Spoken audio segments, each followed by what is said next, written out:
اب بھی بتلاؤں گا، پھر دوبارہ بتلاؤں گا الحمدللہ۔ برطانیہ میں بتلائی، لندن میں بتلائی الحمدللہ، گلاسکو میں بتلائی، وہاں سب جگہ۔ اللہ تعالیٰ اپنی مہربانی فرمائے۔ اپنے بھائیوں کی قیمت بتلا دوں۔ کیا نام ہے بھائی کا؟ یہ ہمارے بھائی بیٹھے ہیں، ہاں کھڑے ہو جاؤ رہا ہے۔ کیا نام ہے؟ ہاں بھائی عبداللہ، ماشاء اللہ الحمدللہ۔ اپنے بھائی کی قیمت بتلا دوں، کیا قیمت ہے؟ اچھا چلو ٹھیک ہے، سب بھائیوں کی بتلاؤں گا انشاءاللہ۔ میں بیٹھ جاؤ۔ لاہور میں ایک جگہ بیان کر رہا، سامنے ایک پہلوان قسم کے بھائی کھڑے ہوئے۔ میں نے ان سے پوچھا آپ کی کیا قیمت ہے؟ کہنے لگے مولوی صاحب ساڑھا کوئی مول نہیں ہے، ساڑھا کوئی مول نہیں ہے۔ پہلوان تیرے پہلوانوں جیسی بات کہہ دی۔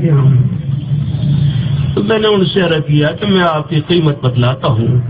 ماشاءاللہ وہ بڑے خوش ہوئے۔ اب اپنے بھائیوں کی سب کی قیمت بتلاتا ہوں۔ ایک مرتبہ کلمہ طیبہ پڑھ لیں، سب پڑھ لیں، لا الہ الا اللہ محمد الرسول اللہ۔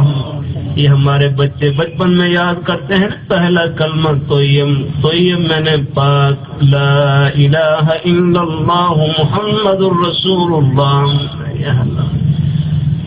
پہلا کلمہ طیب میں نے پاک، دلوں کو کفر اور شرک کی گندگی سے پاک کرنے والا کلمہ یہی ہے یار۔ کہاں 100 سال کا کافر ہو، آخری سانس میں صدق دل سے، سچے دل سے کلمہ طیبہ پڑھ لے، 100 سال کی کفر اور شرک کی گندگی ایک مرتبہ کلمہ طیبہ پڑھنے سے پاک اور صاف ہو جائے گی۔ ایک بھائی کہ کلمہ طیبہ کا معنی کرا، طیب کا معنی ہے دھوبی، جو یہ دلوں کا دھوبی ہے، دل کو دھونے والا ہے یہ۔ ہاں یہ ہے۔ تو کلمہ طیبہ پڑھ لیا، سب نے پڑھ لیا ہے نا؟ ایک دفعہ پھر پڑھ لیں، لا الہ الا اللہ محمد الرسول اللہ۔ یہ کلمہ طیبہ پڑھنے کے بعد اب اپنے بزرگوں کی، بھائیوں کی کیا قیمت ہے؟